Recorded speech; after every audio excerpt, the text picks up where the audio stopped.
क्या आपको मालूम है 26 जनवरी हमारा एक्चुअल में रिपब्लिक डे नहीं है, क्योंकि इसे होना था 26 नवंबर को, जिस दिन एक्चुअल में हमने संविधान को अडॉप्ट किया। तो बात कुछ ऐसी है कि 26 नवंबर 1949 में ही हमारा संविधान जो है रेडी हो चुका था और हमने अडॉप्ट भी कर लिया था, लेकिन जानबूझ के इन्फोर्स जो है हमने किया 26 जनवरी 1950 को। ऐसा क्यों? अगर हम मॉडर्न हिस्ट्री को देखें तो ये हमें एक कहानी सुनाता है। तो 1920 आते आते जो है गांधी जी ने पूरे देश में संविधान की आग जो है फैला दी थी, लेकिन कुछ दंगों के चलते 1920 में गांधी जी ने जो है वो नॉन कॉर्पोरेशन मूवमेंट जो है वो बंद कर दी। लेकिन इसका इफेक्ट जो है वो देश पे होना चालू हो गया और धीरे धीरे जो है स्वतंत्रता की आग जो है वो कम होने लगी और सभी क्रांतिकारी जो है वो डोमिनियन स्टेट्स की मांग करने लगे, क्योंकि 1926 आते आते ऑस्ट्रेलिया, कनाडा, न्यूजीलैंड जैसे देशों को जो है डोमिनेंट स्टेटस प्राप्त हो चुका था।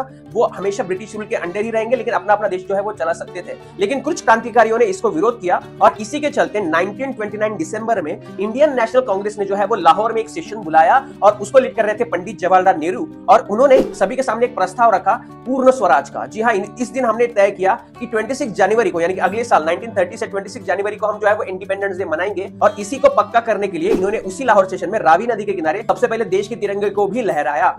लेकिन आगे जाते कुछ गड़बड़ी के चलते यहाँ पे हमको हमारा इंडिपेंडेंस डे जो है वो 15 अगस्त 1947 जो है वो करना पड़ा और उसी दिन हमको इंडिपेंडेंस डे जो है रखना पड़ा। लेकिन इस 26 जनवरी को याद में रखने के लिए, इस हिस्ट्री को दर्ज करने के लिए और हमेशा याद में रखने के लिए हमने जो है वो संविधान को इन्फोर्स किया 26 जनवरी 1950 को, और तब से अब तक जो है हम 26 जनवरी को जो है वो रिपब्लिक डे जो है वो मनाते हैं। होप आपको ये स्टोरी पसंद आई होगी। For more stories don't forget to like, share, subscribe to world verse.